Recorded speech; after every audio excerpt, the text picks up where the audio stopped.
My backyard was empty. Not just a little empty, but the kind of empty that makes you wonder if anything exciting could ever happen there. It was just a wide, open space, stretching out behind my house with nothing but grass and a few scattered dandelions.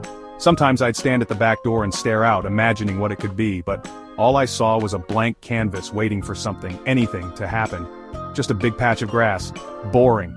There were no trees to climb, no flowers to admire, and definitely no secret hideouts or magical corners. It was the kind of backyard that felt like it was waiting for a story to begin, but nobody had picked up the pen yet. Every time I looked at it, I felt a little itch of possibility, like maybe, just maybe, it could become something incredible if I could only dream big enough. I wanted something amazing, something huge.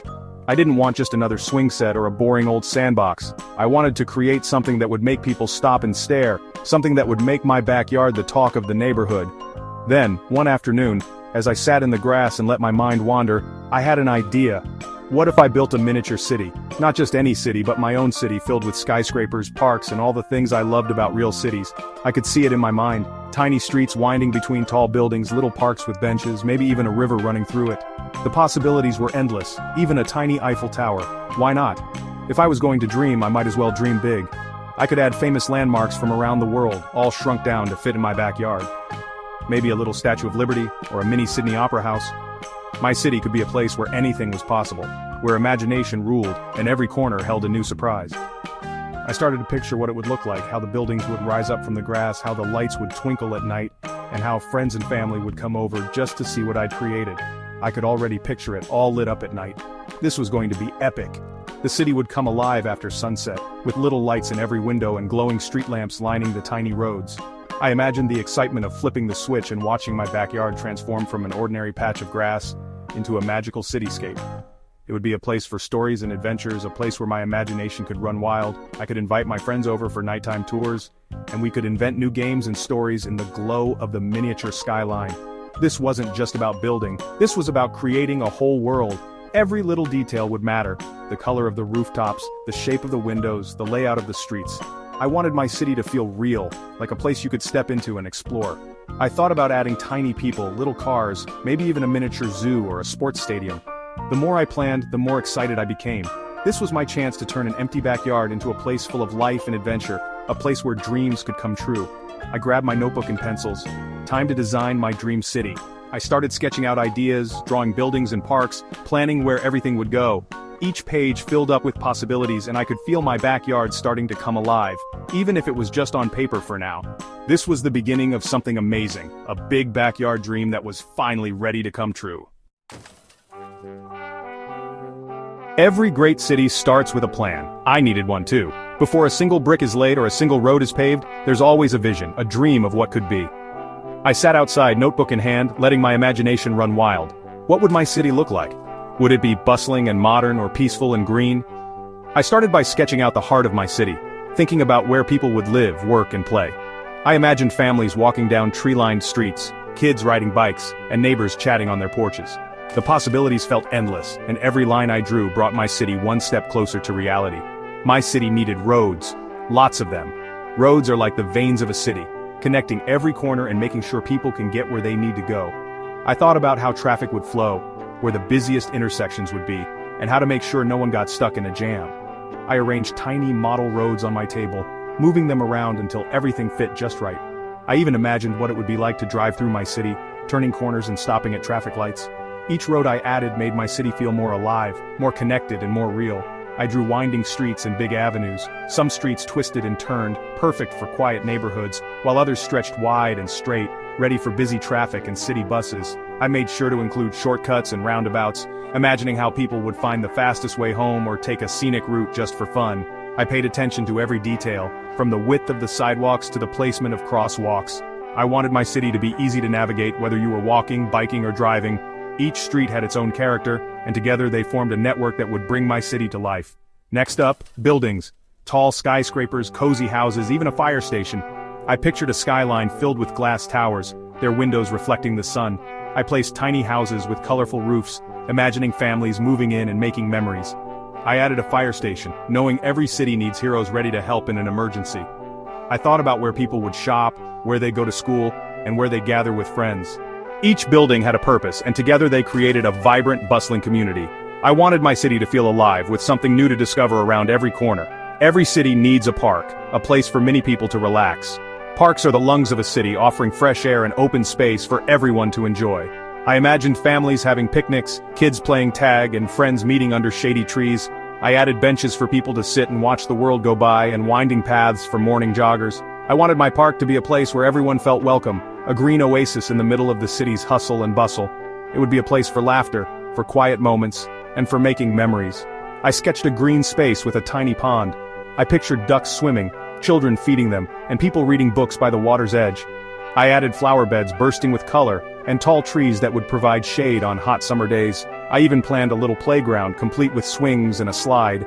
My park would be a place where nature and city life came together, offering a peaceful escape for anyone who needed it. I colored in the grass, the trees, and the sparkling blue pond, bringing my vision to life on the page. My city was taking shape, at least on paper. Every detail mattered, from the layout of the streets to the placement of each building and park. I reviewed my plan, making sure everything fit together just right. I imagined what it would be like to walk through my city, to explore its neighborhoods and discover its hidden gems. I pointed out the best spots for a cafe, a library, and maybe even a little art gallery. My city was more than just lines and shapes. It was a place full of stories waiting to happen. Now, to bring it to life. First things first, turning my empty backyard into a construction site. I gathered my tools, rolled up my sleeves, and got ready to make my dream city a reality. The ground was empty, but in my mind, I could already see the roads, the buildings, and the parks taking shape. It was time to turn my plans into something real, one step at a time. Time to prep my construction site. First, I raked up all the leaves. Next, I mowed the grass super short. My city needed a solid base. I used plywood sheets to create a flat surface. It was like a giant puzzle piece. With the ground clear and level, I was ready to start building. My city was one step closer to reality. Roads first. I used black foam board for the streets. I cut them into different widths for big roads and small streets. For the sidewalks, I used gray craft foam. Buildings need a strong base. I used small wooden blocks for the foundations. With the roads and foundations in place, my city was starting to look real. It was time to build some skyscrapers. Now for the fun part, skyscrapers. Ever since I was a kid, I've been fascinated by those towering giants that seem to touch the clouds.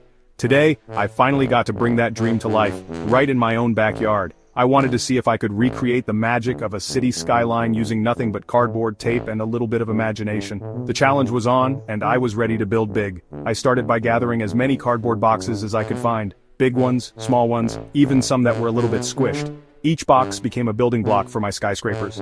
I experimented with different ways to stack them, sometimes placing the largest boxes at the bottom for stability, and other times mixing up the sizes to create interesting shapes. It was a bit like playing with giant building blocks, except these would become the heart of my city. For the windows, I wanted to make my skyscrapers look as realistic as possible. I carefully measured and cut out squares of clear plastic from old packaging.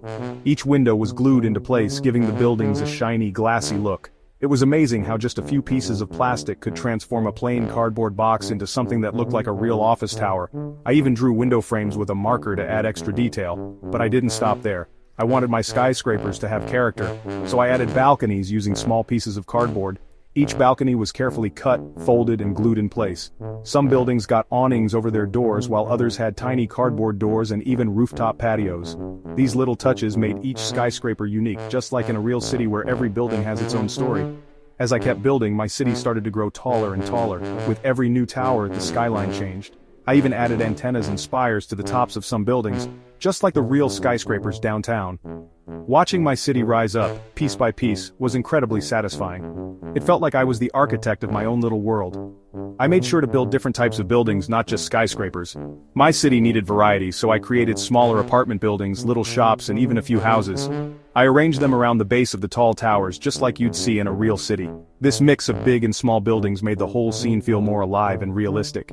By the end, my backyard was transformed. The cardboard city looked almost real, with skyscrapers reaching for the sky and smaller buildings nestled in between. It was amazing to see how a few simple materials could come together to create something so detailed and lifelike. Standing back and looking at my finished city, I felt like I had built my own little world, one where imagination was the only limit. Every great city has famous landmarks. My city needed some too, so I built a mini Eiffel Tower using toothpicks. It was tricky but honestly so cool. I also made a Statue of Liberty out of clay and, yeah, I even added a tiny torch using a LED light. My city was becoming a mini world tour. It was amazing to see all these famous landmarks in my own backyard.